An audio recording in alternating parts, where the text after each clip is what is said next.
Welcome, ladies and gentlemen, back to the Valley of the Judged. I am your one and only gaming monk, better known as Mildra, and with me as always is my good brother here in the temple, the man of 1,000 runes, the CEO of Zadare Enterprises, and the bane of my fucking existence, good brother Xanatrix. The Dari Enterprises would like to remind everybody that we will never reject your employment applications or reject you at the interview phase based on disproportionate or incorrect criteria. We see you all as trash equally, and we will rate you as such. Shut Also, up, legal! I turned you into an AI that's supposed to agree with me, and you still don't. Shut up! also, we will we while we encourage cross communication with everyone, we will never go into anyone else's office looking for a fight. That too. Because my name is Mildra, not something that rhymes with Gast.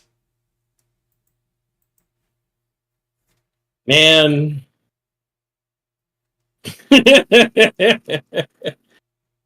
Man, I'm not getting into that any further.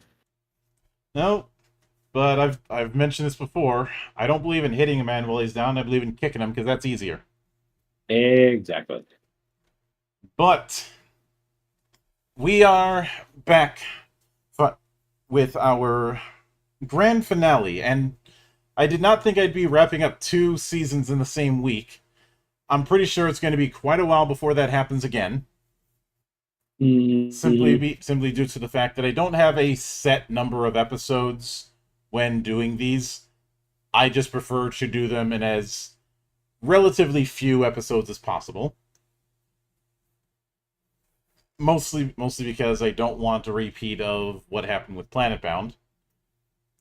Mm-hmm. But we have only one section remaining when it comes to Gubat-Banwa, and then we are more or less done with our assessment of this game. And that is non-player characters. The bestiary, essentially. Now, much like with other games that have their own bestiary chapter, we're not going into the individual monsters or entries. This is more about covering the broad strokes, because covering the individual monsters would be like trying to do a page by page through of the monster manual for, and you know what? I'm not going to use the monster manual. I'm going to use Gaia Beyond the Dreams for Anima.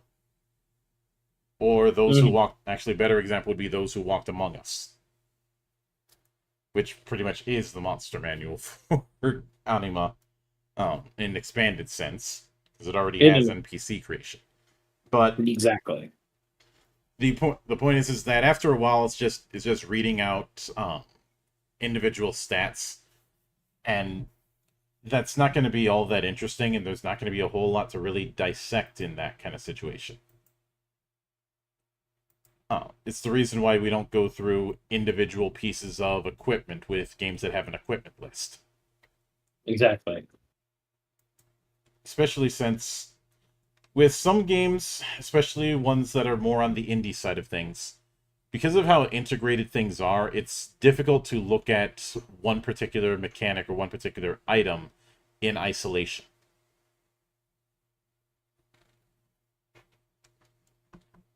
But with that in mind, let's get into non-player characters finally. And I'll let you open this one up. All right. Non-player characters follow much of the same rules of the Kaduganon. They are less hardy, but they are no less important. That should just be less hardy. Hardier, it would be double negative. Well, no, it's less hardier is incorrect, because hardier would be mean more hardy. So you'd be saying more or less hardy. It'd cancel itself out. You just want to say less hardy. In fact, NPCs are more important than the Kadunganon. The Kadunganon are built up by them, after all. In violence, enemy NPCs are known as enemies. They are similarly measured by their legend. They go from legend 1 through 12, keeping in line with fellow Kadunganon.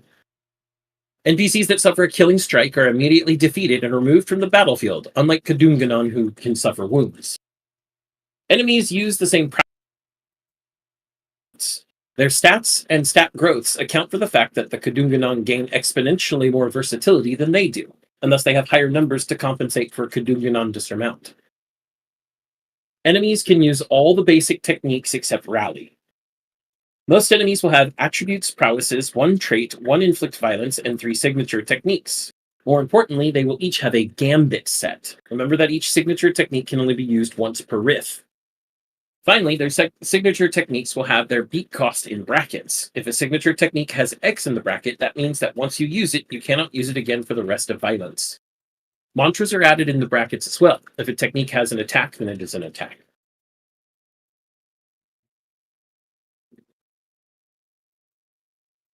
So, following that, we have the blood price.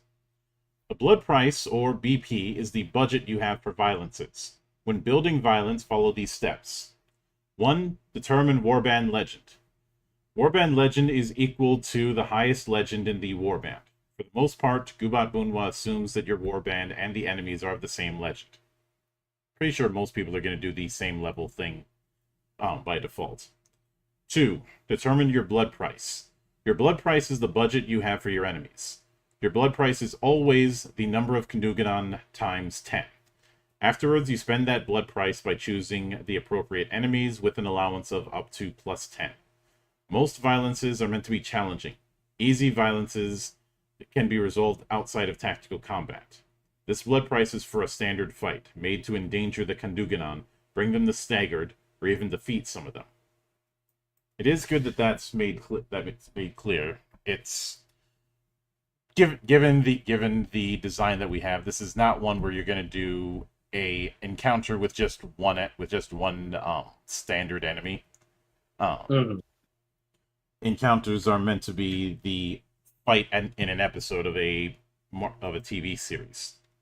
And 3, companions. Adding in a companion is considered as adding in half a Kanduganon. So 1 Kanduganon with 3 companions is considered as having 2.5 Kanduganon. That means they have a blood price of 25. And 4, reinforcements.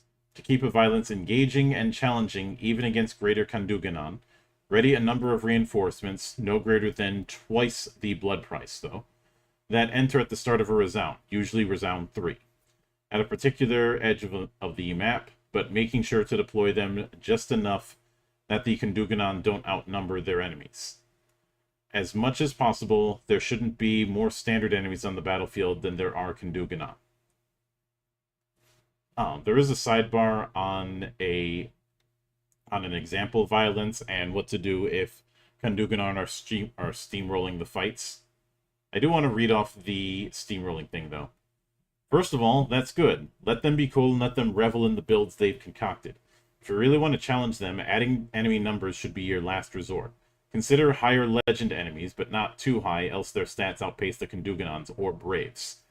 I like that this is pointed out, because I think you and I have seen plenty of cases where GMs lament about how the players are going through their encounters, so they have to make harder and harder stuff. And I've always been of the mindset that in doing that, it causes the same problem that happens when, say, a game developer aggressively nerfs. Hi, Helldivers 2, how you doing?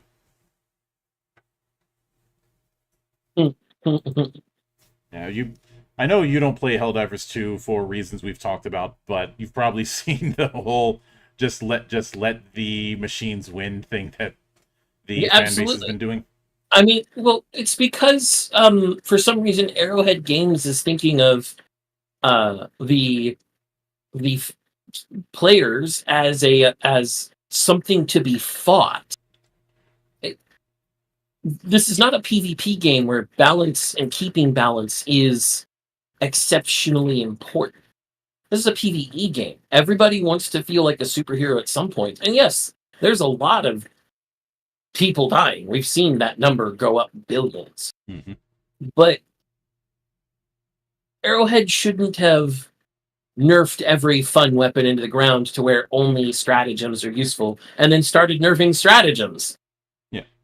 It's like they just want everybody to die instead. And if that's the case, everybody's just going to stop playing.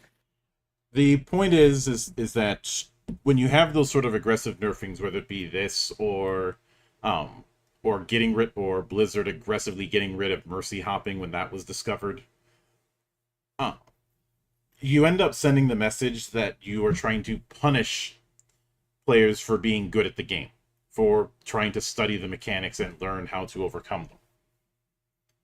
And that's something that should be rewarded, not punished.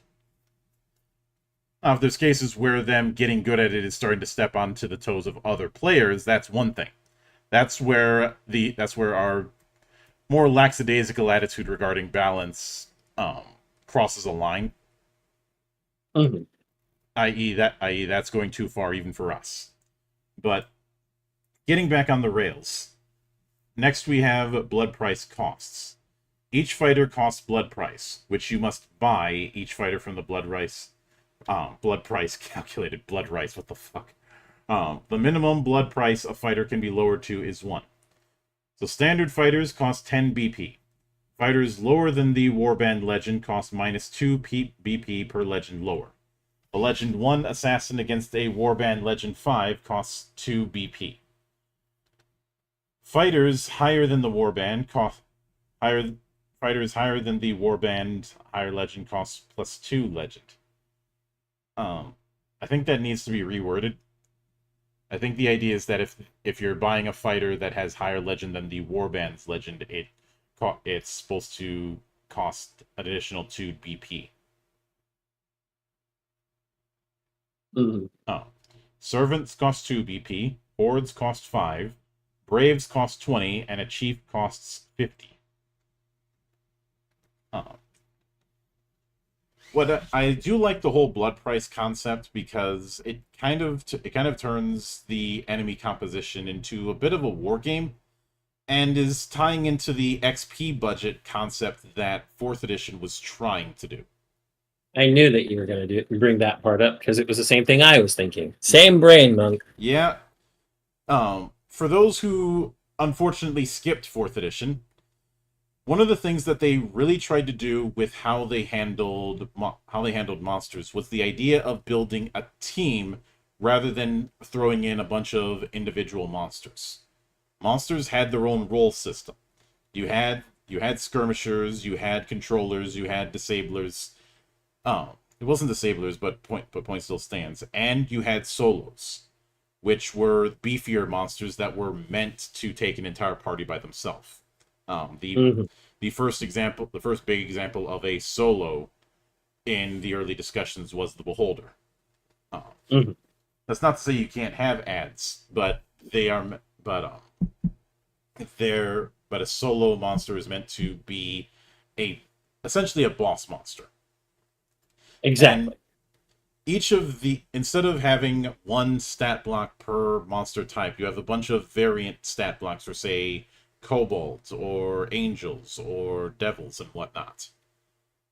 And because of the whole XP budget thing and different XP allotments for taking them out, there would be suggested spreads for different monster types, which would add up to a certain amount of XP. You have a similar kind of XP budget set up in Fantasycraft, but done different ways. In that particular case, it's more of the more shit you put on the thing, the more XP it's going to have, and depending on the threat level, there's a certain XP budget to work around. Again, not that you have to use it as a be-all end-all, but as a suggestion.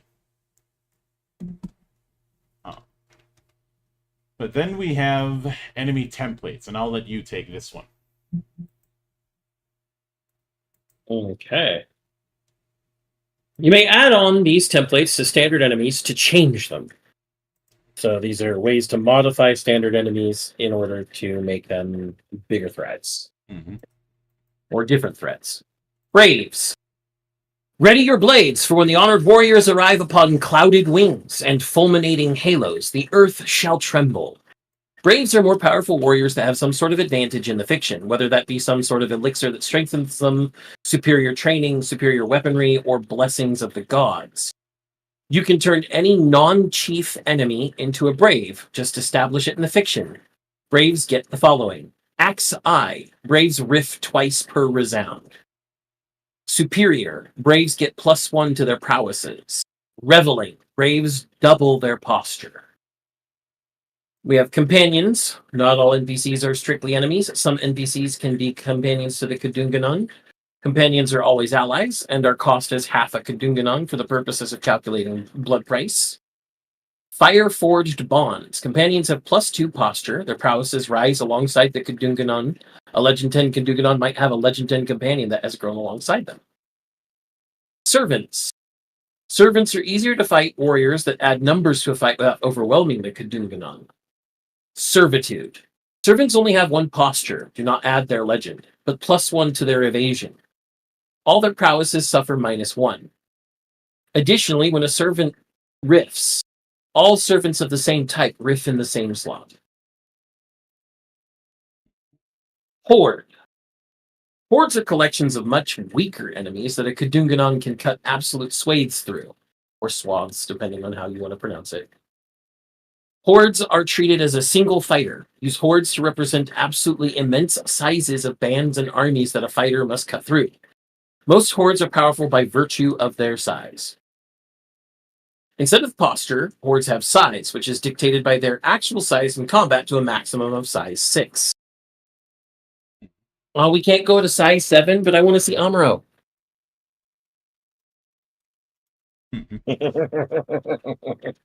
And I can only imagine people in the audience cringing right now. Yeah, and we just got our first super chat from Mario saying congrats on getting super chats and stay frosty. Oh, nice. Thank you, man.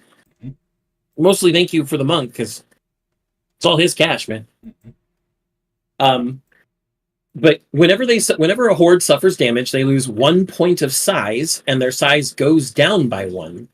But they can only lose size once per riff. When their size falls to 0, that horde is defeated. Hordes can be moved through by enemies, but is dangerous and difficult terrain. Servitude. Hordes have +1 to their evasion, but all their prowesses suffer -1. And with these templates, we have something akin to the roles that I mentioned for 4th edition. Yeah. Because, and this is a pet peeve of mine that it's not something that we are solving with FF Legend because we're going with full customization, but it's something that I think a lot of people need to consider when it comes to setting up their bestiary in RPGs. A lot of people set up bestiaries as if you're using individual adversaries and not teams, despite the fact that the PC side of things is supposed to focus on teamwork. Some games do it more than others, and I really hope that when we get some understanding of the encounterary for Heavens and Heresies, it also puts that teamwork emphasis in there, because it does a banger job of that in the PC side of things. It'd be a bit disappointing if it didn't on the other side of the glass. Yep. But I guess the best analogy I can use, and this is, for some, this is going to be heretical because I shouldn't be bringing sports into nerd talk, but if it fits, I sits. Consider the encounter side of thing as if you're drafting to build a sports team, like in fantasy sports or whatnot. It shouldn't be a bunch of individuals. It should be a team of different positions and how those positions mesh. Think about the different positions and the interplay you have in, say, football. Or football. Mm-hmm. Am I making sense? Yes. You are. Of course, only to anyone who knows that football and football are 2 different games depending on what part of the world you're in. Yeah, but the point is the importance of positions and group play should be something that should be applicable to the bestiary as much as to the PCs. Mhm. But after that is gambits, and I'll take that. Enemies have the same statistics as Kenduganon for the most part. However, they are simpler and many must be controlled at a time, and they have gambits. Gambits are the intelligence or the tactical plans of an enemy. Why do I hear some kid saying I'm Bosch von Ronsenberg of Dalmasca? I'm not saying it this time. You can't make me. Wasn't gonna try. When you start an enemy's riff, you roll their gambit die, as indicated by their stat block, and perform the gambit as stated below. Oh, we've got the enemy AI set up like we did with Emberwind. Oh. If the gambit is invalid, like with melee fighters inflicting violence without adjacent fighters, choose from the three options that which best applies in the fiction. Many fighters are smart. They can rush, inflict violence, or deflect. Play your best. Try to imagine their convictions and why they fight. After that, we have taking control. When the rolled gambit or a part of a gambit doesn't make sense in the fiction, or just isn't fun, any player can take control of that fighter and choose to spend 3 beats, or any remaining beats, in any way they want, including the special techniques each fighter has access to. If it's why they have beat costs in their gambit. Very often, Umalgalad will be using this. If you're not tactically minded, Umalgalad, then you can depend on the gambits. And finally, we have customizing. If you want to customize enemies, you can raise or lower them to an appropriate legend by raising and lowering their prowesses appropriately. Offensive prowesses rise by 1 per legend. Defensive prowesses rise by 0.5 per legend. This is written as X/legend.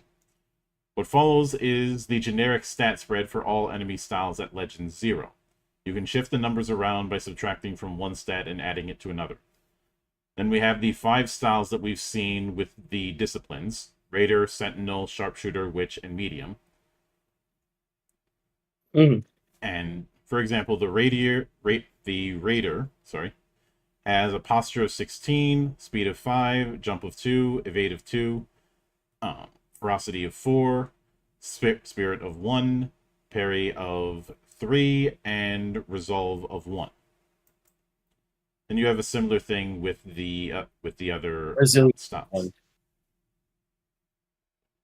Resilience one. Resilience, sorry. It also has an indicator that each of these get +2 per legend, or like posture gets +2 per legend, ferocity and spirit get +1 per legend, and parry and resilience get +0.5 per legend.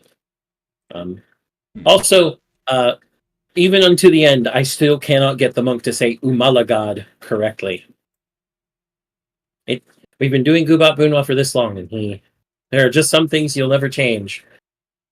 This isn't as long as Planet Bound, so I don't have enough time to get him to say Peregrine correctly. Mm-hmm. We have a sidebar called Battle Meditation. Someone was playing Old Republic. An optional rule you can do is rolling gambits for all enemies at the start of a resound. This does 2 things. The gambit result decides what order the enemies riff, and the Kanduganon can see what they will do on their riff, letting them plan accordingly. This makes the gameplay a bit more similarly to Into the Breach, but can also cause decision paralysis for less tactically minded players. The special effects listed in Gambits are also that NPC's special techniques. Just like signature techniques, you cannot use a special technique more than once in a riff unless otherwise stated.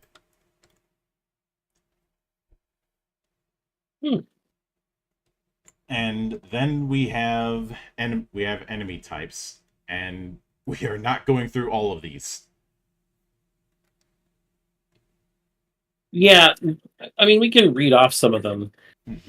Some of them are reading a bit like someone was watching Fate at the time. Like some of the Raider enemy types are Lancer and Assassin and Berserker.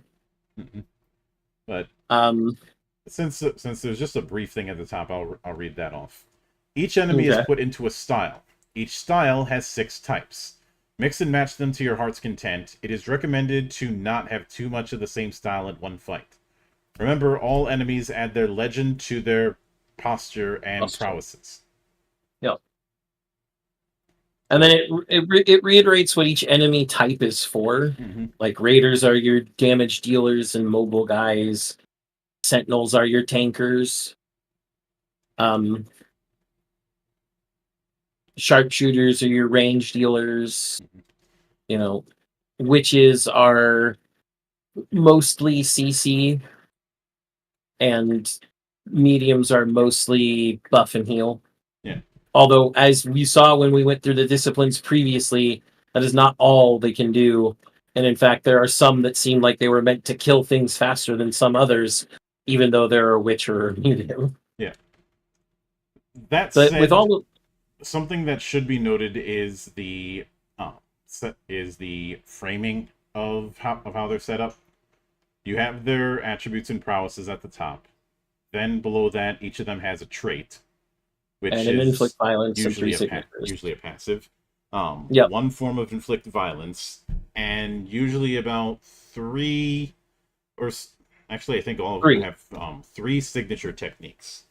Yeah, this is the those are the basics that were talked about at the beginning of the NPC chapter Mm-hmm. about how all enemies have this, and then can be tweaked afterwards. Yeah, and at the bottom is their gambit table, which is a D8 roll, and that determines the how they're going to spend their particular beats. Yep, and the this actually ties into something we read near the beginning of Gubat-Banwa, which is that Gubat-Banwa does not need an Umala god, a dedicated Umala god, or Mm-hmm. even an Umala god at all. It can be played solo. It can be played GM-less, and this system is exactly what helps to facilitate that. Having these gambits, which, I mean, also, not only was somebody watching Fate, somebody was playing FF12. Also, fuck all of you who hated gambits but loved Dragon Age's tactics because they were the same fucking thing, and you bastards just didn't want to admit it. Yeah, because they were yelling turn based, and even though 12 already is turn based, or saying, I think one of the more common ones I heard was that 12 was trying to turn Final Fantasy into an MMO. It had already been turned into an MMO with the previous game. All that happened was the exact same ATB setup with open movement. Well, it's not exactly ATB. Remember that system is called Active Dimension Battle by Ito. Mm-hmm. It has the whole you have to charge up your move to use it thing, and all the moves have different charge times depending on your stats. But you don't have to wait for an ATB gauge to fill to choose your moves and then wait for a charge. It's every technique charges, attacks come out kind of like auto attacks if you just hit the attack button every so often. But that's that's Rails. I'm gonna take us into Chiefs now. Yeah. Also, Mario saying you've got an axe to grind. You must be new here. How many axes? How many grindings? Yes. Mm-hmm. I mean, Monk has his book of grudges, which is not a book, but like an entire university campus of libraries at this point. Mm-hmm. I have an entire quad to myself now, just of the grudges that he has for me. It's nice. Mm-hmm. I have a rock. Now, that may not sound impressive, but this is an eternal stele. And if you don't know what a stele is, it's like a giant obelisk upon which things are permanently recorded. And this stele holds all of the things that I will crush into neutron stars given the chance. And some of those are people who bitched about gambits instead of but loved tactics in Dragon Age. And I will never forgive them. And I will crush that mindset into a neutron star when I can.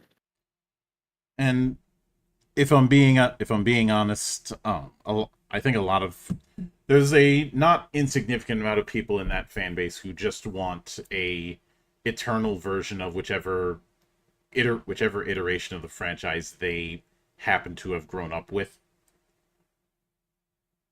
Mm-hmm. Which is why I take the piss out of them at every opportunity, because I do not respect security blanket thinking. Yeah. But anyway, next up is chiefs. Yep. And chiefs are the most powerful of warriors, great enemies, bearers of immortality. When the Kadunganon face chiefs, they face powerful movers and shakers of the world, and they are meant to feel the consequences of facing such powerful combatants. Chiefs have 3 traits as opposed to 1, as they're meant to be used solo. The chiefs have a number of mechanics that make them more difficult to fight. Chiefs are usually equal to an entire warband of Kadunganon. So it says it outright, chiefs are bosses. Mhm. I mean, the word chief is a boss of a group or community, so it's kind of there in the name. Mm-hmm. All chiefs have the following traits. Poise. Whenever a chief suffers a status effect or is forcibly moved, they can choose to ignore it and gain a poise token instead. When they gain 5 poise tokens, they become poise broken. Wait, is this Dark Souls? They can suffer all status effects, can be forcibly moved as normal, and cannot gain any more poise tokens. While poise broken, a chief loses 1 poise token whenever they start their riff. When they lose all poise tokens, they lose poise broken and can again gain poise tokens. Okay, so with poise in mind, your combat loop against chiefs is have your people who can inflict status effects quickly and repeatedly hit them enough times to get 5 turns of this guy is vulnerable. Mm-hmm. Dragon Eye. Chiefs can riff a number of times per resound equal to the Kadunganon. That may not sound impressive, but what it means is not, oh, they riff the number of times equal to a player character. No, they riff a number of times equal to the number of player characters in the fight. Mm-hmm. I know what they're going for here. Now, should it be clarified? Yes, this is a little vague, and I know plenty of GMs that would rule, okay, so they can riff the same amount of times as everybody else. That kind of means they can only riff once. No. I No, think if you instead have of Kadunganon, they should have written Warband. to the number of Kadunganon in the combat Mm-hmm. is all they need to put in there. All that needs to be put in here is chiefs can riff a number of times per resound equal to the number of Kadunganon in combat. Yep. So And there you go. Then we have Number of Kadunganon at the start of combat, I think would be better, because some of the Kadunganon might go down. Mm-hmm. Then we have phases. Most chiefs have 2 phases. The most formidable ones have 3. When a chief is defeated at phase 1, the resound ends immediately, and any other action and riff similarly immediately ends. The chief heals all of their damage, and then they start phase 2. All of the chief's X techniques are refreshed. They can use them again in this violence. So, phase 2 is you thought you killed me. I am getting the most serious case of Dijon mustard. Why is this Sekiro, monk? Why is this Sekiro? Oh, you defeated me and stabbed me? No, I still have another circle by my life bar, bastard. Mm-hmm. Oh, god damn it. And then scaling. Chiefs similarly add their legend to their posture and prowesses. The stats assigned to them are their stats at legend 0. Oh, wow. And chief posture. Chiefs have posture that scales with the number of Kadunganon. What? No. No. No. That's fucking bullshit. No, okay, so the attributes as discussed earlier for the Raider, because I'm looking at the Swordmaster right now, and let's just use the Swordmaster as the example, okay, Monk? All right. Because there's one for each. I mean, we can go through all of them. There's only 5 of them. Mm-hmm. So I'll let you start with the Swordmaster then. So the Swordmaster. A master of the art of slashing who has sliced a coconut tree in a single swing. Fear their name. Their posture is 16 plus 2 per legend per Kanduganon. Just so you know, 16 plus 2 per legend is inside a set of brackets, and then per Kadunganon comes after. Mm-hmm. So they get a posture of 16 plus 2 per legend. So if they're legend 5, that's 16 plus 10, so 26. And then if you have 4 Kadunganon in your party, that's 104 posture. Speed of 5, jump of 2, evade of 2. Ferocity of 5 plus 1 per legend. Spirit of 2 plus 1 per legend. Parry of 4 plus point plus half of legend. And I'm tempted to call it resolve. I know it's resilience. 2 plus half of legend. Then the traits, sword field. When the Swordmaster performs a melee attack, put down a size 1/2 sword, 5 durability, adjacent to the Swordmaster afterwards. And parry. The Swordmaster has +1 evade against all physical attacks. After they evade a physical attack because of this, they strike back, dealing parry damage back at the attacker. And sword step. When the Swordmaster moves, they may fly adjacent to a sword instead.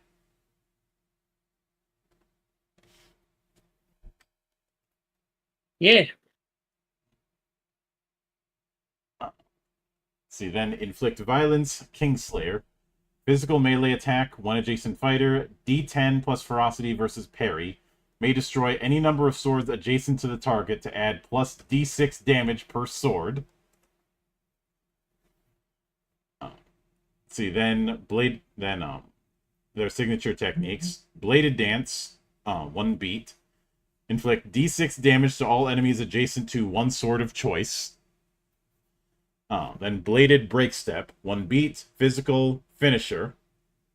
1 melee attack against 1 adjacent fighter, D10 plus ferocity versus parry. May teleport 3 tiles before the attack, ignores combo breaker. Is that Cold Steel? Um. No, that's Judgment Cut.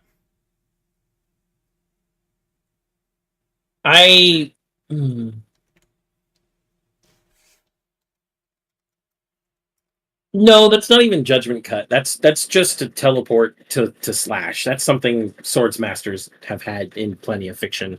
Mm-hmm. As long as we're not being haunted by Cold Steel again. Summon Sword, 1 beat. Summon a sword on an adjacent tile. And Bladed Beam, 1 beat with the Gleam mantra. Area attack, all fighters on path 7. D8 plus ferocity versus parry. Destroy any number of swords on the battlefield to add plus D4 per sword to the final damage.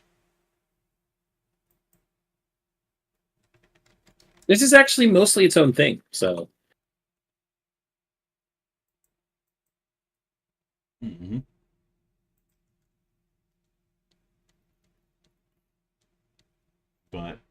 But you also have their phase, the gambits for both of their phases, and the names of their phases. Yep. The Sheathed Blade and the Killing Edge. Which I'd like to imagine is them first fighting you with using the sword in its sheath, just using it like a wooden sword that can still cut. So Twilight Suzuka. Mm. Phase 2, the Killing Edge, is like, all right, enough messing around, time to actually draw the sword. Yep. No, I get that. That's fun. Mm-hmm. But next we have the sharpshooter chief archetype known as Gun Devil. Powerful gunslingers that wield all sorts of firearms to adapt to a wide variety of situations. They can summon powerful cannons, arquebuses, and dragoon pistols to destroy enemies both from afar and from up close. Their posture is 14 plus 2 per legend times the number of Kundunganon. Speed of 3, jump of 3, evade of 1. Ferocity is 4 plus 1 per legend. Spear is 4 plus 1 per legend. Parry is 2 plus half per legend. And resilience is 3 plus half per legend. Their traits are Bombardier. All area attacks deal plus d4 damage. Saturation bombing. Mm-hmm. It's America's favorite pastime. Quick reload. The Gun Devil's combo breaker penalties are 1 demerit and 2 demerit, respectively, for their second and beyond attacks, instead of being 2 demerit and 3 demerit. Mm-hmm. Multi-gun. When a fighter moves out of a tile while in line of sight of the Gun Devil, they may spend a break to immediately perform the gun inflict violence against them before the movement. Oh, it's Overwatch. They get to spend their break as part of Overwatch. For those of you who don't know what Overwatch is, you've never played enough XCOM. Because I ain't talking about the shitty Blizzard game. Or played Space Hulk. That too. Then we have their inflict violence, simply called gun. It has the fire mantra, apparently. It is a ranged attack, 1 fighter in a range of 3 to 8. It does d8 plus ferocity versus parry. Then their signature techniques are Blossom Gun, which costs 1 beat. The effect is Fly 6. At any point during the movement, deal 2d6 damage to all enemies in burst 2 of you.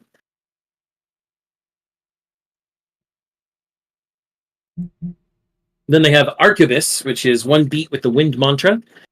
Area attack all enemies in line 10. D8 plus ferocity versus resilience. It has an effect of may throw any target damaged up to 3 tiles. So if you're not damaged, you're fine. And it has Terra Cool, which is a 1 beat with the fire mantra. Mm-hmm. Ranged attack, 1 fighter in range 3 to 8. D10 plus spirit versus parry. The effect that it does is inflicts wide open. And then they have a once per violence move. It's 1 beat lightning, and then it has the X to signify it can only be used once during this violence. It is an area attack. All enemies in Blast 3, 2d8 plus ferocity versus parry. And its 2 phases are Gun Dance and Gun Ritual. And it looks like it uses a lot more of its signature techniques when it's in Gun Ritual. Mm-hmm.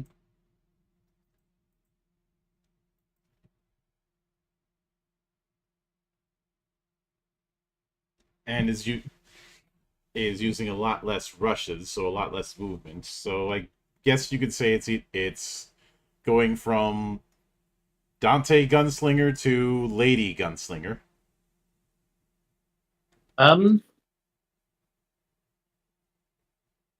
Still does a lot of rushing. Like a lot of rushing. So, I don't know. So then we have the Navadik Pala. Powerful warriors that guard not just the 8, but 9 directions. Many of them are attributed with supreme devotion and are said to have the merit of Batala, the supreme auspicious god. The term Navik Pala is given only to the greatest of warriors, those that have given their lives to their Devaratas and will not hesitate to die for them. So posture is 20 plus 2 per legend times Kunduganon. Speed is 4, jump is 2, evade is 0. Prowesses are ferocity 4 plus 1 per legend, spirit 2 plus 1 per legend, parry 5 plus half legend, and resilience 1 plus half legend. Traits are Verumkai Master. The Navadik Pala is immune to stun and shock and resistant to fire and lightning attacks. And Perfect Vadivu. When the Navik Pala suffers an attack, they can deal 3 plus legend damage back at the attacker afterwards. Pervasive Kalari.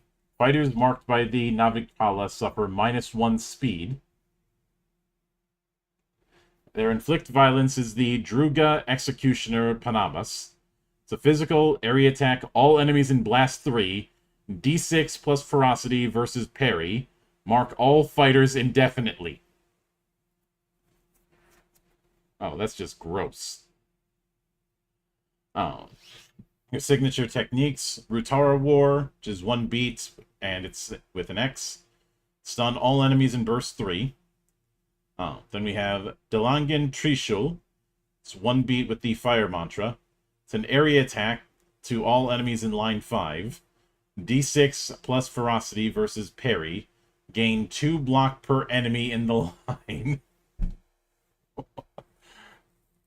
Oh, then we have Tandawat, which is 1 beat. Deal 2d6 true damage to all marked enemies, and then slide them up to 3 tiles. And then Channel Samar, Diwata of Samad. It's a 2 beat. Take on the Samar stance until the end of the current resound. While in this stance, the Navikpala has 10 hands and 3 heads, and all attacks against him suffer 3 demerit. While in this stance, when the Navikpala suffers an attack, they may inflict violence for free before the attack. Jesus. And the 2 phases are Phase 1, the Rutara Guardian. Phase 2, the 9th direction of Batara Seyan. That seems unfair. It's a fucking tank. Just a little unfair. Oh. So then we have the Uswang, and I'll let you take that. Yep. There's actually a sidebar that I'll read after we're done too. The most powerful of witches, who gain potency by channeling gods just as with any other shaman, but also by gaining personal power through eating the livers of humans, wherein they gain enough gahum, personal spiritual power, to energize their most powerful sorceries: shapeshifting, flight, fire summoning, and bisection. For those of you who don't know, bisection means to cut into 2. To harness this much gahum, they must have a vessel, which is an item known as the Itim na Sisiu, or Black Raptorling. When an Uswang relinquishes their Itim no Sisiu, they die. While they have the Itim na Sisiu, they are functionally immortal. Okay. They get 12 plus 2 per legend times the number of Kaduganong posture, 5 speed, 1 jump, 1 evade, ferocity of 2 plus 1 per legend, spirit of 5 plus 1 per legend, parry of 2 plus half per legend, resilience of 4 plus half per legend. They only have 2 traits though. Tungal, when the Uswang rushes, they fly for the movement. Oh no, they have 3. Never mind. That was just a very short one and I missed it. Plus, Illusionist doesn't look bold, even though it is. Illusionist. All attacks against fighters with afflictions are unavoidable and gain +1 merit. Oh god, that is gross. And remember that witches are primarily the debuffers and afflictioners, people. So I inflict you, and now my attacks are you can't move. You can't use evade against them. Mm-hmm. The Uswang, and Wicked Argent Witch. I like that. I'm going to say it one more time. Wicked Argent Witch. Wicked Argent Witch. Got to be enunciating very carefully, or you'll miss a T in there. The Uswang has +1 evade against melee attack. Okay. Their inflict violence is Spirit Needle. It's an attack with a soul mantra. It's a ranged attack, 1 fighter in range 1 through 8. D6 plus spirit versus resilience, and the effect is inflict bleeding. If already bleeding, deal +d4 damage and inflict poison. First I make you bleed, then I make you sick. Go away. Their signature techniques are Black Flame Witchery. Costs 1 beat, has the fire mantra. It's an area attack that hits all enemies in range 2 to 4, burst 1. Then D6 plus spirit versus resilience. The effect is steal all blessings from the targets, and then you gain stealth. So if you've buffed up, they steal your buffs onto themselves. And then they're stealthed as well. What? There's dog form, costs 1 beat. The effect is rush, double your speed, tumbling. Slow all enemies you have moved through. God, this thing would be annoying to fight. You'd want to play a sharpshooter. Mm-hmm. Then we have the Yawa Hex. 1 beat with the poison mantra.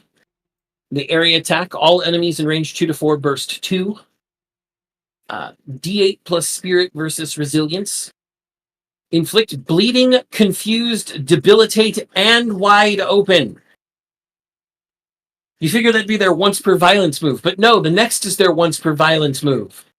Great Barang costs 2 beats and is once per violence until they phase change.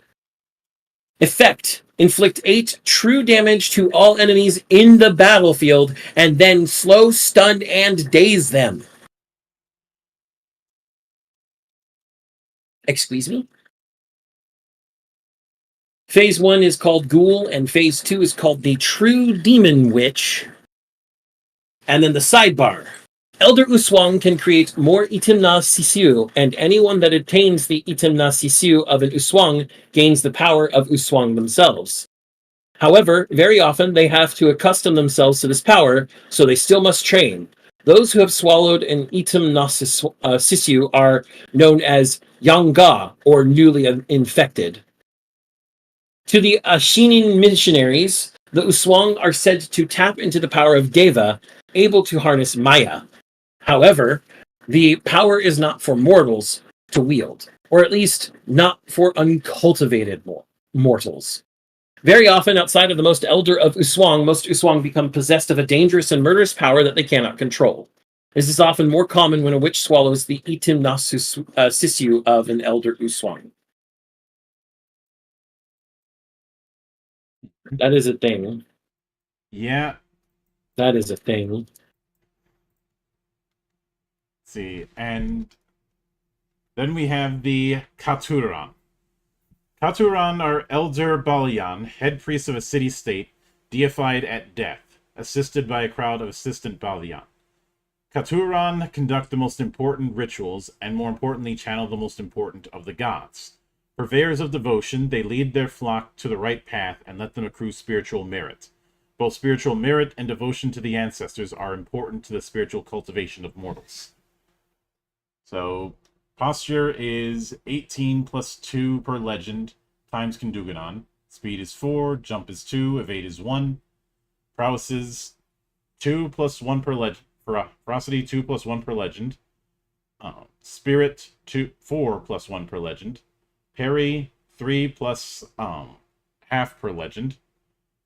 And resilience 4 plus half per legend. Their traits are Summoner.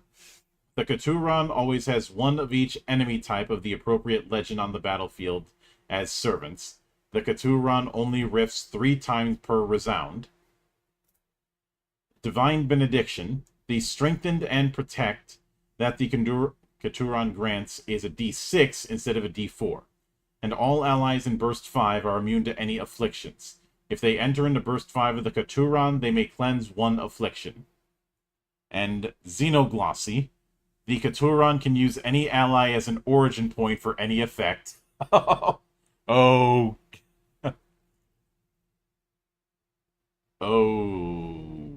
That bad vibes. Mm-hmm. Their inflict violence is Ultra Soul. Missed opportunity. Could have called it Oversoul. Anyway, it's a soul ranged attack. 1 fighter in range 1 to 8. D6 plus spirit versus resilience. Effect, an ally in burst 5 may inflict violence. You inflict violence so your allies can inflict violence. And signature techniques. We have Chant, which is 1 riff, 1 beat. Give all allies in the battlefield Strengthened. If they already have Strengthened, grant them plus D6 damage on their next attack. Shelter. Also 1 beat. Give all allies in the battlefield Protect. If they already have Protect, grant them D6 on their next defense. And Consort, also 1 beat. All allies in the battlefield may fly 3. And lastly, Summon is 2 beats with an X. Summon another generic enemy type servant onto the battlefield. Their first phase is called Spirit Channeler. Their second phase is called True God Speaker. These guys are the ultimate team player. And they're the only one that, while technically a solo, is best used with some kind of ads. Well, it says that they always have ads with them. Mm-hmm. Always one of each type. So they're... You know how I've bitched about the cleric being an entire party by themselves back in 3rd edition? Now the cleric is an entire party by themselves. Yes. Except this time it's not bullshit. Now the question is, does it also include having a medium servant on the battlefield, or would the Katuran count as the medium for the purposes of summoner? Mm-hmm. Yeah.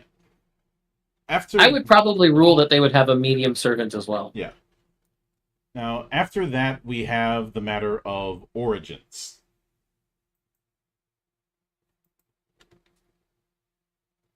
And these are essentially secondary templates. And Didn't we go through origins as part of character creation? Not these ones. Okay.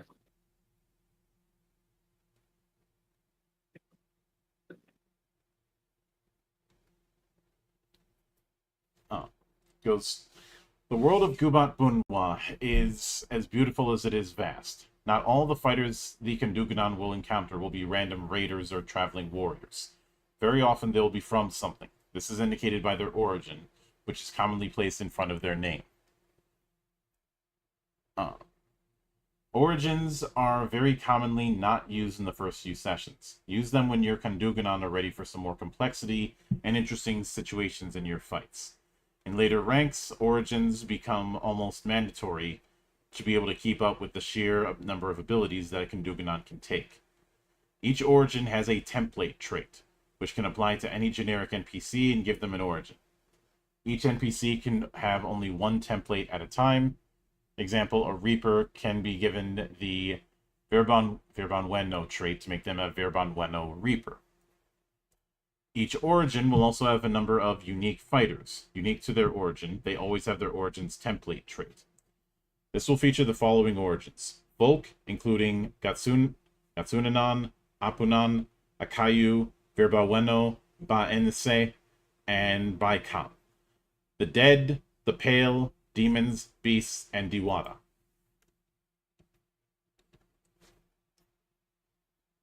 So with beasts, they are basically beasts. They don't have unique fighters. They add the Enraged trait and one trait from their list as a template. Yep. Enrage, when the beast is staggered, they gain +2 to their speed, jump, ferocity, and spirit, and all attacks become relentless. And the traits are one unique trick. So you have Avian, they're permanently flying. Behemoth, they can't be moved forcibly by smaller size combatants, and they're size 2. Eagle Eye, they're immune to stunned or dazed. They ignore cover and do not treat enemies as blocking line of sight. Their attacks are unavoidable. Predator, at the end of their riff, if they did not voluntarily move, they gain stealth and +2d8 damage to their next attack. Serrated, when they suffer damage, deal legend damage back at the attacker and inflict bleeding. Sharpened Claw, if attacking with vantage or while flanking, the attack deals +2d6 damage. Unstoppable, when the beast is slowed, bled, poisoned, or set aflame, they gain +1 speed instead to a max of +3. Then they ignore those statuses. And Venomous/Blazing, the beast attacks set aflame or poison, choose one. Interesting. So I'll let you take Diwata. Yeah. The next one they have is Diwata, Devata, or Dewa. Diwata are the strange, uncanny beings unlike us, those that live in the darknesses of nature or the blinding crash of thunders or in the burning crackles of flame. And yes, this does need to be read unlike with beast because, well, beasts were just beast people. Those that tread across the trees, those that eat the heads of children. Diwata are little gods residing in the periphery, granting merit and taking it away. Demanding nourishment, demanding sacrifice, demanding reverence. Fear them, they look at you with bent eyes, with broken faces. They may be worshipped, but they do not need your worship. Uh, and it says, also known as Hyung in Jamyun Kulis's arrows, or Joss in Verbanwa. In Ashinin thought, devas are on a higher stage to enlightenment, but the pure joy of being a god makes it nigh impossible for one to achieve it. In Anitu and other indigenous regions of the Sword Isles, Diwata are unknowable beings, souls that are not human. Like with beasts, the sheer multiplicity of Diwata means that they don't have any unique origin types. Instead, follow the steps below for the template. First, the template adds the trait God. Diwata are gods of nature. They are not like us. Their uncanny nature inflicts awe and fear. All mortals that face a god suffer -1 to their attacks and defenses. Diwata can be spoken with and offered to, but their motives are difficult to understand, alien as they are. Do not expect to be able to speak with them like you do with mortals. And then, not our own. You cannot harm Diwata. That is like striking at trees. To defeat a Diwata, one must follow a particular set of rules or perform a particular ritual that very often does include violence. Diwata cannot be defeated. They can only be pacified, which is the same mechanically as defeated. When making a Diwata, choose one of these. Offering. I'm guessing these are the pacification conditions. Offering. Place offerings in 4 different random tiles on the battlefield, but are never closer than 7 to the Kundunganon. To pacify the Diwata, the Kundunganon must go adjacent to each offering and interact with it to pick it up, and then give the offering to the Diwata while interacting with the Diwata adjacent to it and holding the offering. Basically, go pick up item, go over to Diwata, give item. Mm-hmm. Sacrifice. Choose an enemy in the battlefield that is not a Diwata. That enemy must be defeated while within burst 2 of the Diwata to pacify them. So while you're within 2 spaces of the Diwata, kill person. Kill indicated person. Influence. If there's a bullion that the Diwata can feasibly speak with, that wise folk must speak and channel the Diwata. While adjacent to the Diwata, the chosen bullion, only one can be speaker, can spend 1 beat to give the Diwata 1 influence. And they can only do this once per riff. When a Diwata gains a 6 influence, the Diwata is pacified. Purify. Place 1 enemy per Diwata on the field. Those enemies must be defeated to pacify the Diwata. Astromancy. Choose 5 random tiles on the battlefield, nothing within burst 6 of the Diwata. One must perform a ritual by spending 1 beat while on that square. Once you have performed a ritual on each square, the Diwata is pacified. Trial.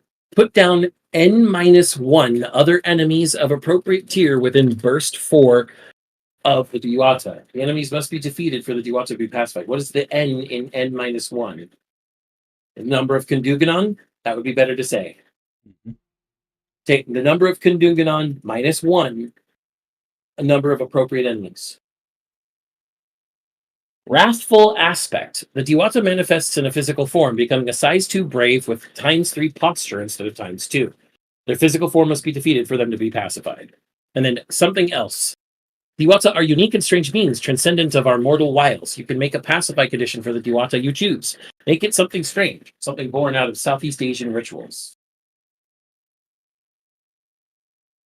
I'll leave the godly traits to you there, Monk. So then after picking the means of dealing with them, then you pick 2 godly traits. Although alternatively, you can roll a d20 on this list. So you have Boundary. All tiles adjacent to the Diwata are difficult terrain for enemies. Life Furnace. The Diwata has permanent regenerating. Vajra. The Diwata's attacks always have lightning. Untethered. the Diwata is permanently flying. Forest Walker, ignores all terrain and has +1 speed. Giant God, it's size 2 or 3. Royalty, when it shoves, it can instead target one fighter in range 10 and can slide them by 3. Isvara, when an ally starts and ends their riff adjacent to it, they heal the Diwata's spirit. Elemental Harmony, at the beginning of a resound, all enemies become vulnerable to the next attack against them. Shrine, place a shrine, size 1 object in the battlefield at the beginning of a violence. The Diwata can use the shrine as the origin point for any effect. Attacking the shrine grants the Diwata a stacking +1 to ferocity and spirit. Alignment with Nihaya. Choose an affliction such as a flame, poisoned, etc. When the Diwata suffers that, they heal D8 instead of suffering the status. Geomantic. It cannot be forcibly moved. Strange Physiology. The Diwata has spinnerets or wings or extraordinary sharp claws. Choose any status. They inflict that when they inflict violence. Godly Speed. They can teleport their speed instead when they rush. Guardian Deity. When an enemy leaves a tile adjacent to the Diwata, they deal legend damage to that enemy beforehand. Diamond Body. When colliding with the Diwata, they suffer no damage and they inflict legend damage on the colliding target. Indra's Net. All things are interconnected. When the Diwata suffers damage, all enemies in Burst 5 suffer half that amount. Glory. When a Diwata defeats a fighter, they gain +1 beat for their current riff and for the rest of violence. Divine Wrath. At Resound 4 or higher, the Diwata gains +2 d12 damage to all attacks for the rest of violence. And Gajaraja. A Diwata has a giant mount. They are always considered +1 elevation higher, and they are immune to juggle, stun, daze, and ignore blocking terrain. That's fun. So then we have Folk. Yep. Folk are those that fight and try to prove their convictions. Each folk is a warrior and has their own love and lightning. Their own ideals, their own hopes and dreams. Be careful when fighting folk. These are your own. Send them to Nirvana, or to Hell, or to the great mountains of Majas. You continue the great cycle of violence. Conviction. All folk have a reason for fighting, and if reasoned to, can cause them to rethink combat. However, they will fight for their conviction until it looks like all is bleak. Morale. Folk have something to live for. When a folk fighter starts a riff, and there are less of their side than the enemy's side, there are only 3 enemies when there are 4 Kadunganon, etc. They must roll a d12, which is their morale roll. If they roll equal to or higher than their legend, or higher than 1 at legend 0, then they surrender, immediately becoming defeated. Roll under for success. Interesting. Unbreakable. Some folk might have unbreakable morale, which replaces their morale trait. This means they will fight to the death. To make a folk enemy, choose one of the NPCs and apply the folk template and one of the Mahamandala templates before. If you all remember, the Mahamandalas are the 5 major countries. And we'll start with the Gatusanon. They're going to be from, well, Gatusan. And look, I really think the only part we need to read is that opening for each one. So I'll take the Gatusanon and then you'll take the next one, I guess. Yep. Since it'll just more easily flow that way. Warriors of Gatusan burn with a yearning for gold and glory. For them, glory is nirvana. It is a transcendent ideal, something that will make them gods, but something that must forever be chased after. The Gatusanon trait is it's time to raid. At the beginning of a resound, the Gatusan fighters choose a single enemy in the field as their raid target. All their attacks against the raid target +1 to the violence die, and plus d12 to damage. They forgot the word add after raid target. All their attacks against the raid target add +1 to the violence die, and plus d12 to damage. If that enemy is defeated, all Gatusan fighters in the field can heal d8 and move 3 tiles, tumbling. And the other Gatusanon trait, raiding strength. Gatusanon can spend their GABA to automatically roll the maximum possible roll on a violence die. Oof, that's an automatic critical. Mm-hmm. So now, after that, there's a set of unique Gatusadon fighters. We're not going to go through each of these, but we have the Mangubat, the Manunugab, the Batara Bante, the Mambarang, the Datu, and Mamba. There's two bombs there. Mambarang, the Datu, and the Raja. And then we have jeez, I forgot about this damn font. Pumboo Kid. Pumboo Kid. Yep, A confederation or league of nations of shared culture working together to protect Heian. They have become the masters of violence in their path to preserve harmony in the world. Apunan, if they come from the five Kadaktuan. Kamutan, if they come from allied Banwa. Those of this origin are either called Apunan if from the I already read that. Yeah. Their trait, Warriors of the World Unite. Isn't that a Manowar song? Place up to 5 pieces of tall grass terrain in the battlefield, which cannot be adjacent to each other. At resound 2+, at the start of every resound, a new piece of tall grass sprouts up in the battlefield, which cannot be adjacent to any existing tall grass. And then harmony. Ambukin fighters are immune to all harmful terrain, whether they move into or start their rift within tall grass. They may teleport to any other unoccupied tall grass tile in the battlefield. We have their particular fighters. After that is the Akayu. I'll let you take that. Warriors that will conquer the world either by trade or by war, all to protect their faith to goddess. And their trait is divine striving. Whenever a fighter in the battlefield is defeated, all Akayu fighters immediately strive. They may either rush or inflict violence. Spend 1 GABA to do both.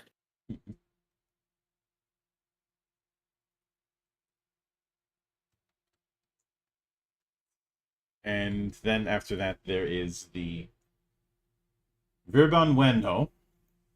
Gubat-Banwa prioritizes unity under a single flag and assimilation so they can live fruitfully. Sampalatia is not the same as Astraina. Sampalatia worships Makagakum, who will be eaten by the Pale if the Gubat-Banwans do not fix their mistakes. God must not be consumed. Gubat-Banwans must fight to protect their god and community, not to assimilate others within. The Pale Kings bleed. The Gubat-Banwans worship a better star. And their trait, Ashen Conquest. All Gubat-Banwans adjacent to each other are considered in line. While in line, they have +1 to all defenses. When they start their rift while in line, they and all Gubat-Banwans in line with them may move 1, never breaking adjacency. Finally, when an inline Gubat-Banwan makes an attack, a GABA point may be spent to let another Gubat-Banwan inline inflict violence. So it's a lockstep march, is what it is. Mm-hmm.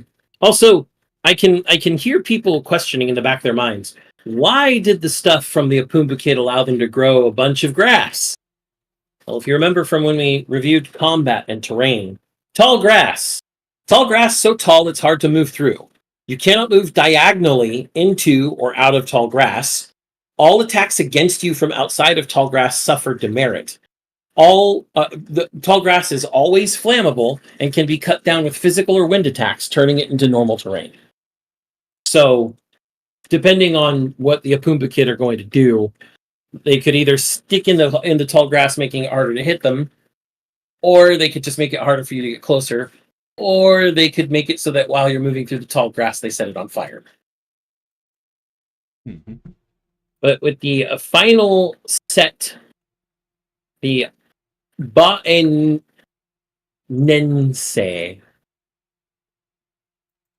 Baenense? I don't know. I'm just going to call them the Bae. The kingdom that has grown and subsumed many of those that have left the Baikon hegemony, as well as from the 100 empires in Jamyun Kulis's Eros and our Araska and Mahajola. Ba'e has the greatest access to foreign trade and thus has evolved the most, but they are buckling under the strength of their foreign influence. Their own Queen Chakravarti, their Sangpamegat Dayang Kalangitan, is the wheel-turning lady and is meant to spread her merit across the world as a true universal ruler. Their trait is turn the wheel. At the beginning of every resound, I'm just gonna stick Balinese. That sounds better. I don't know why there's an extra en in there. All Balinese fighters gain 1 meditation. Spend 1 GABA to gain +1 meditation as well, which they can gain up to 5. All Balinese add their current meditation as +D4 to all attacks. At the start of any Balinese's riff, they may spend 1 GABA to heal XD6, with X being the number of meditation. So the longer Balinese are in the fight, the worse they get. Mm-hmm. This is the one time where Geek the Mage is superseded by Geek the Balinese, and then that's superseded by Geek the Balinese Mage. I think in this game it would be Geek the Witch. And the Medium. Those are the mages, monk. Mm-hmm. Thus Geek the Mage still applying. Now, as far as which one would have higher priority, yes. The answer is Geek the Mage. But let's see. After that, there's the Baikon.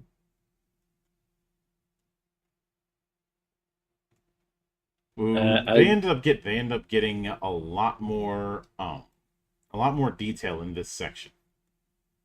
But their trait is heirs of the dragon. Baikon are indomitable, proud, fearless, and perfectly intertwined. When a Baikon fighter starts their riff, they can be declared as igniting. Only up to 2 Baikon fighters can ignite per resound. An ignited Baikon fighter has +1 to all prowesses, jump, and speed. Jeez. And then they have their uniqueness. And then we get to something even worse. The dead. And yes, that is those who are alive, yet they have already died. Mm-hmm.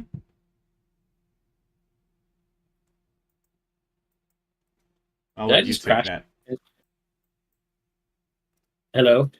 Hello. Okay. Discord, I think, crashed for a second on my end. I was saying went down and came straight back up. Yeah, that happens sometimes. Okay, I just wanted to make sure everything was working on my end. So their traits are Walking Dead. When dead are defeated, they become a pile of grudge. However, they still riff. At the start of their riff, they have a 33% chance of reforming and immediately healing one quarter of their posture, and they can riff again. It's just the Necrons. Mm-hmm. Piles of grudges can be exorcised by spending 1 beat while close to them. Once exorcised, they are removed from play. Any dead that is defeated with gleam or fire attacks, or while they are aflame, are immediately exorcised. No, never mind. It's not Necrons. It's all of the dead enemies from Elden Ring, who you have to kill again while they're still on the ground. Mm-hmm. And then Earthen Body. All dead are immune to poison, bleeding, and chill. All dead are resistant to physical attacks. They are vulnerable to gleam or fire.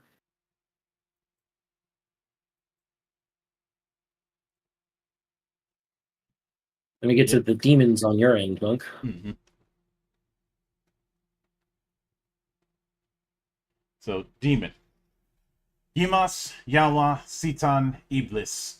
Commonly the enemies of the gods, descended from lineages and cultures that war with the grand ancient gods.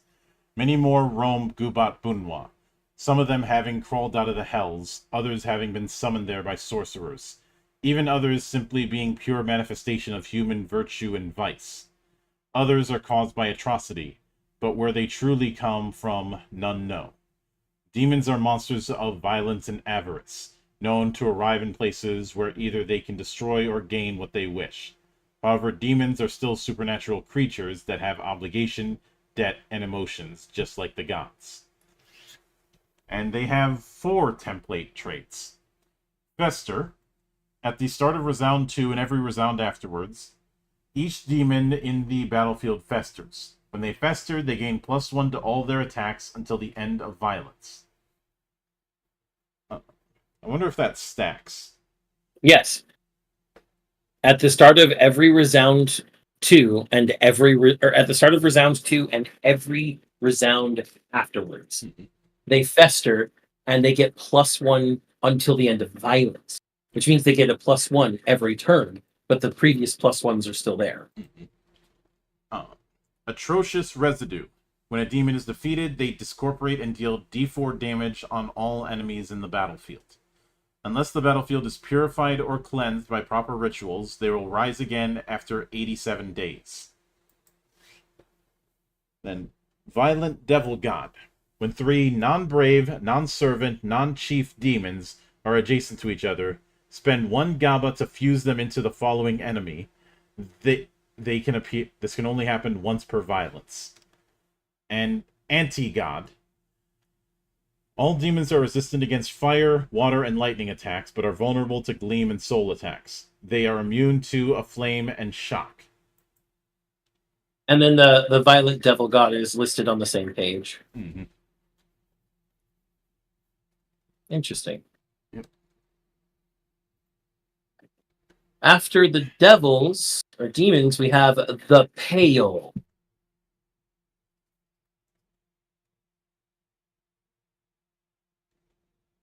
I don't really like the sidebar on the Pale there. No. Seems a little preachy, that's all. Mm-hmm. But the Pale's origin traits are glory to the sidereal banner. Pales steal holy items from the places they colonize.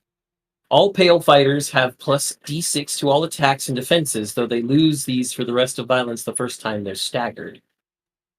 This Land of Tears. While staggered, Pale enemies gain +1 to speed, jump, and evade.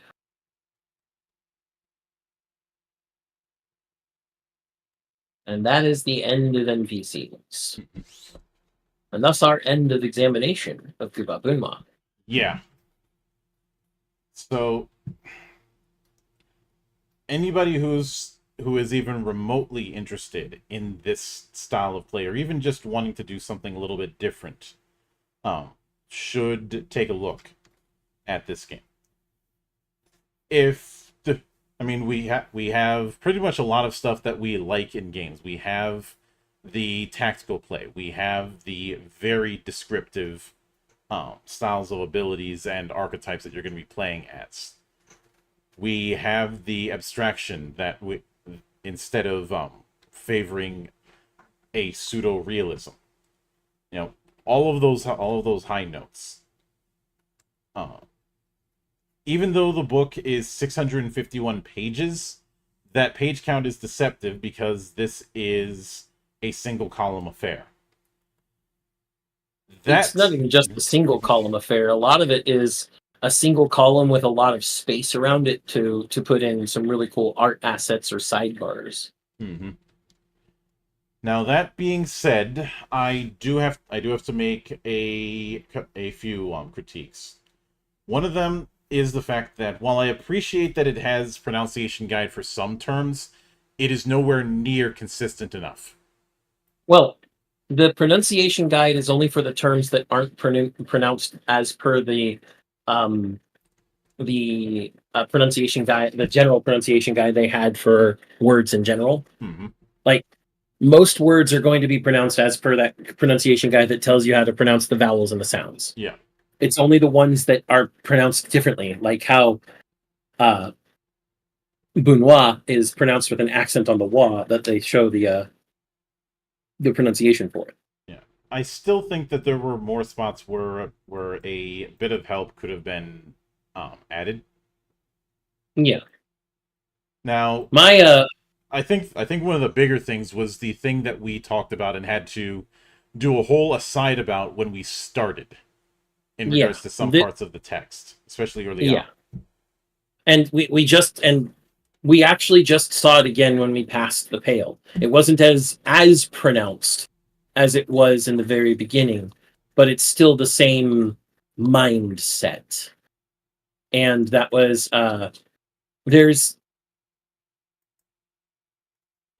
there are parts of this text that feel like they're talking down at people. It's not all the time, it's not even most of the time. But there is this almost whole, not even holier than thou, but like Overprotective.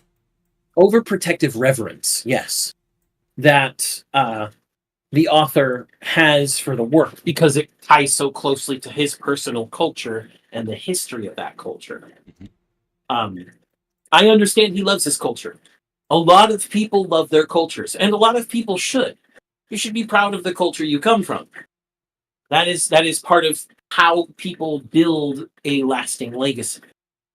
But you should not browbeat others about your culture. And I understand he doesn't want things to be disparaged or uh, otherwise made fun of. But unfortunately, no matter who you say some of the things he said in the book to other people about things like the history and respecting it, or colonialism and capitalism. I'm sorry, but capitalism improved the Philippines' quality of life greatly. I know that you don't like that the Philippines were colonized by the British at one point, but you guys have that entire country has a vastly higher quality of life since they were introduced to uh, better materials in general. And That is just an objective fact. yeah. And the big thing there is, instead of wagging your finger and tut-tutting and telling people, no, that's not how you play the game, no, that's not how you respect the culture, you instead go, look at how fucking cool my culture is, bro. Isn't this cool? You showcase what's awesome. No matter what it is, you showcase what's awesome. You will always get a better response out of hyping shit up instead of dragging people down. And The whole I, more flies with honey than with vinegar. even though that's a wives' tale, and you can actually catch flies better with vinegar than honey in real life, I understand. Old wives' tale proverb, blah blah blah. Moving on from that, and again, as I say in any Valley of the Judge, where I start to get very vociferous and very pointed, this is not a criticism from a position of, I don't like you and I want to make you feel bad. This is a criticism from a position of, hey, your game is fucking cool. I'm going to just put that out there right now. Your game is fucking cool. There's a lot to it, and holy shit, I need to do more reading before I'd even run this thing. But your game is fucking cool. And I want your game to succeed. And so I want you to be able to feel like you are properly defending your culture, your heritage, the things you love about primarily Filipino and more generically Southeast Asian pre-colonial history and pre-colonial folklore. And I want you to succeed at the same time. And the best way to defend your culture is to elevate your culture. It is to take it and take all the cool stuff, mush it into one, put it in front of people's faces and go, look at this cool fucking shit, bro. Look at it. It's awesome. There's this thing and that thing and the other thing, and there's lightning bolts and there's fireballs and there's guys dashing across the ground fighting in the waves, and that is what people hype for, and they will have a much bigger appreciation for your culture and go and investigate it than they will when you wag your finger. And we know this from example. because it happened with Japan when all of their stuff started coming over to the West, and it was just, extrapolated caricatures and tropes from their history, and all of a sudden we heard about that, like we heard about shit in anime and manga and all the other shit that came over. Like, what is that about? That comes from what? Some of the earliest being things like Miyamoto Musashi, like greatest swordsman who ever lived. What the fuck? Who's this guy? I gotta learn about this guy. And then you hit samurai, and then you hit everything else, and it goes on and on. When you exemplify instead of vilify. And I've said before, I know some may say that this leans into the discussion of gatekeeping. And I have stated on multiple occasions, I think the way some people treat gatekeeping is as a unproductive boogeyman. Gatekeeping is akin to white blood cells in a human body. And moreover, it is a pendulum. And the big concern that I have when it comes to that wagging the finger is that it ends up being counterproductive. Like when you and this is a problem that I've stated with other projects. When you spend so much time lecturing people on what not to do, you're giving them no guidance on what to do. And because of that, they're just going to go back to what may be comfortable, and you've just killed your own cause. And that does not jive with what we do here.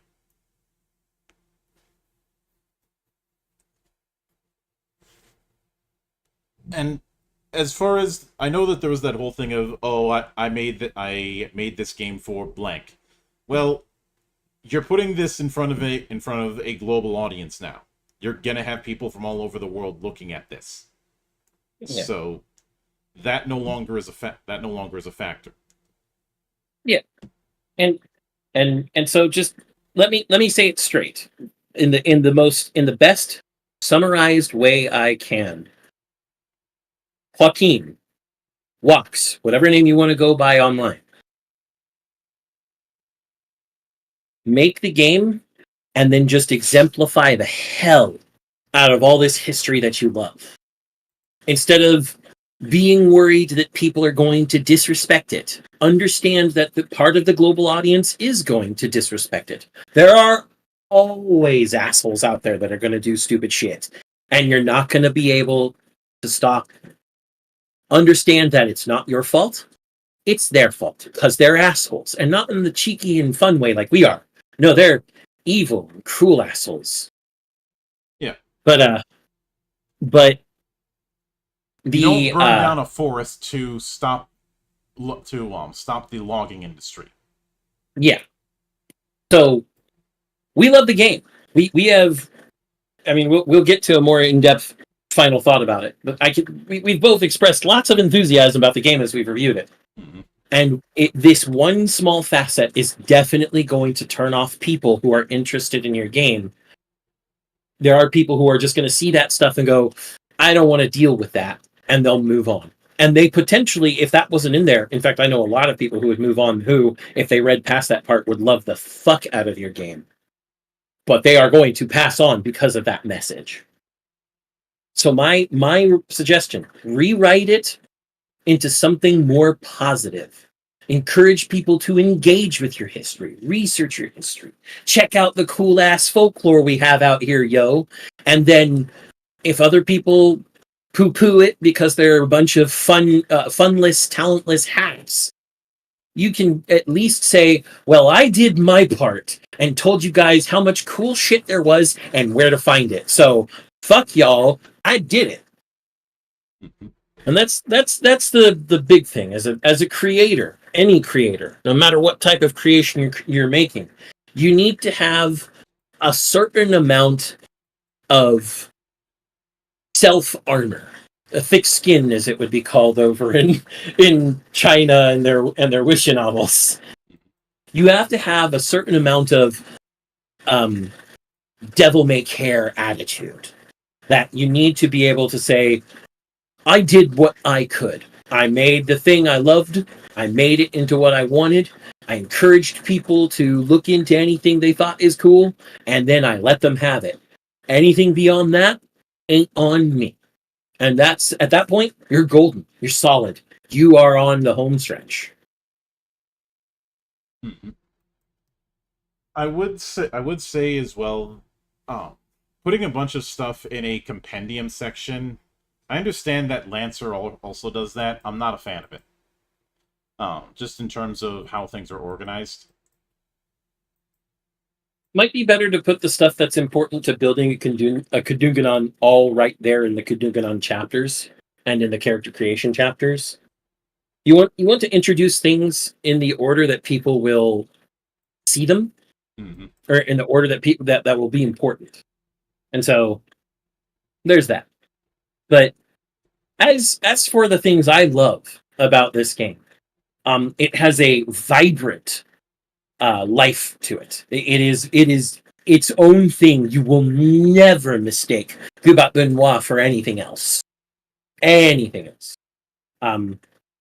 It shares some DNA with some of the tactical grid-based combat games that everybody knows and loves, or are supposed to hate but love because the clear doesn't check, or check doesn't clear, strike that, reverse it. Mm-hmm. But it also clearly has its own idea of where this goes. And it is immensely. I'm glad that you're in the entire focus of the game is fight, motherfucker. I'm glad that you made that clear at the beginning and you made it clear throughout the whole book.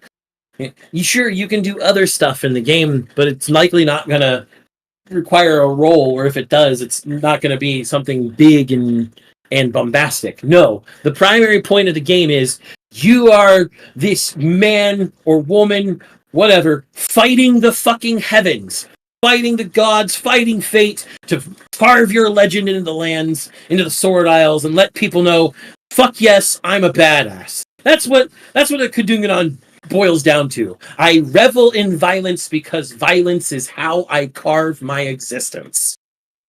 Man, that was poetic. Mm-hmm. See, I told you guys I can write. Fuck y'all. But yeah, this game is I can't stop gushing about it. Yeah. Even with the things that I think could be a real detriment to it, it has so much to offer. In fact, the reason why we're harsh on the things that are a detriment is because everything else is so damn good. Exactly.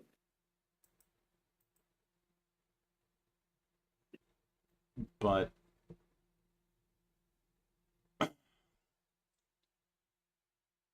with that said, I think that is going to do it for this particular season as we bring Gubat-Banwa to a close. I do think that doing the grading system that we do, I'd still, even with the problems, I would still put this as strongly recommended.